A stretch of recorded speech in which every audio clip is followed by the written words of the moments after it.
Thank you. I am an immigrant. I came to this country 52 years ago. I was born in Bolivia.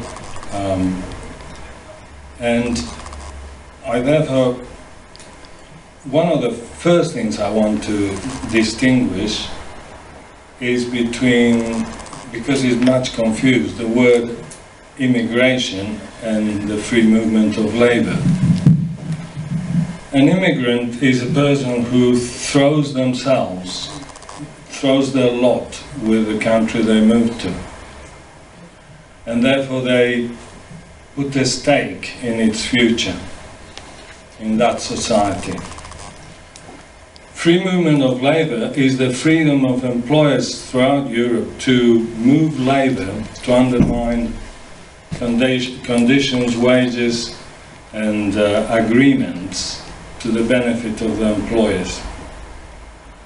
An example of that, which you will all be familiar, is the Lindsay dispute, where employers, the Lindsay is a big refinery where they needed to expand and alter it, and instead of the new contractor using the existing trade union agreements and labor, they brought two ships with Italian and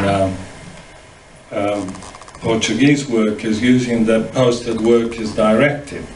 The Posted Workers Directive allows employers to take labor from one country to another, and then they have to pay the minimum wage and no more than the minimum wage in the country to which they took them. As you know, what then happened is that the official trade union movement was going to accept the EU rules, but in fact the workers walked out in unofficial strike, and they were supported by their communities and many solidarity actions. The result was the employer did in the end stick to the agreement, re-employ British workers, and what is more, none of the Italian or Portuguese workers lost their jobs. Instead, they were re-employed on the conditions one and the agreements that workers at Lindsay had. I bring that example because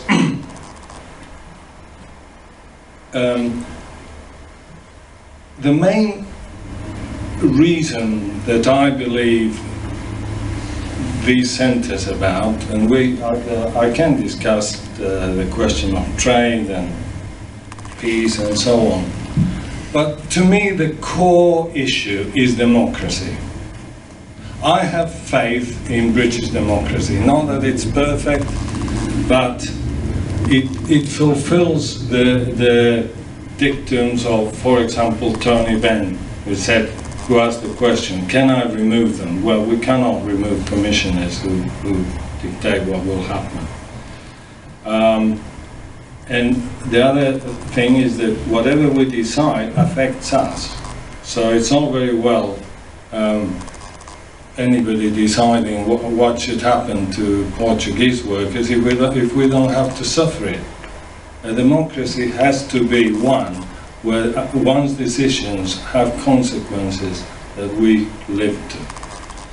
So, to me, democracy is the key reason why we should leave. Because with democracy, we can deal with problems, whether it be trade, whether it be whatever.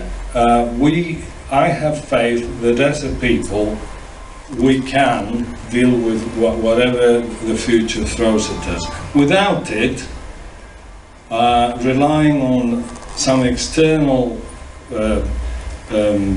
body, and it's not Europe, by the way, it's the European Union.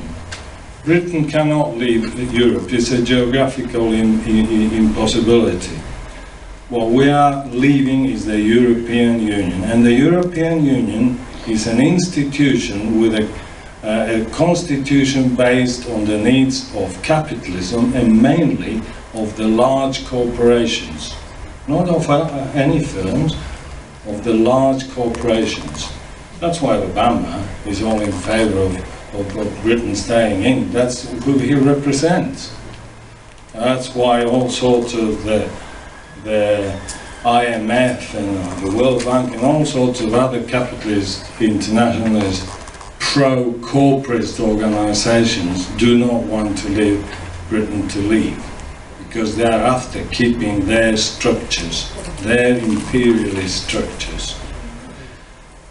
The second reason I want us to leave is because I have faith in the British people. And I hear from the other side quite often things like, and particularly as a trade unionist, you know, we're going to lose this right and we're going to lose that right. And particularly because I was coming to this audience, I was thinking of the issue of equality, and in terms of diversity, racial equality, gender equality, and the rest. The concept is that these will either be lost or won because of an external institution. That is a profound misunderstanding of how equality has been achieved in Britain and what it means.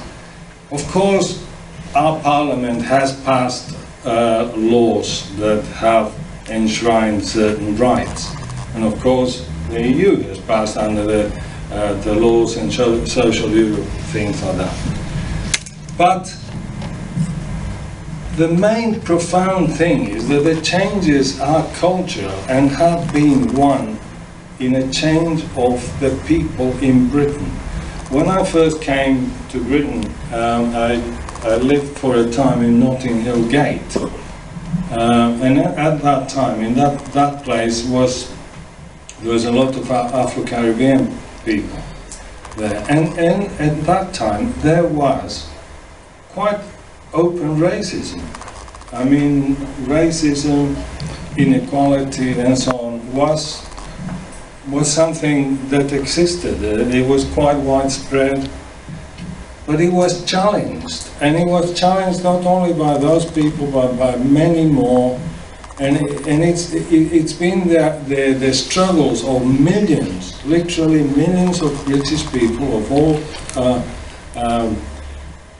races and ages and genders, and of thousands of organisations. I am particularly aware of what happened in the trade unions.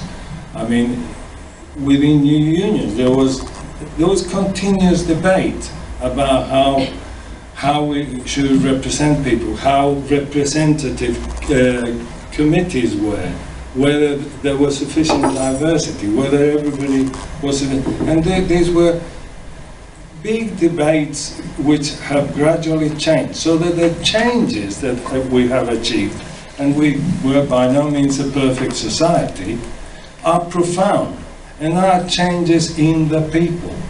So that the concept that if we leave Europe, a government would suddenly introduce legislation that is anti-equality or anti-democratic is quite ridiculous, because no government would survive that. But more to the point, if anybody did, the British people would not allow it. And if there are sections who would, there will be many more that will oppose them. So the main thing is, I believe in our future, and what is more, I believe that fraternity and solidarity with the peoples of Europe does not depend on the diktats or the permission of a capitalist, corporatist institution, but it relies on our own fraternal relations with them, whether it be in trade, culture, cooperation, and it has to be based on mutual benefit.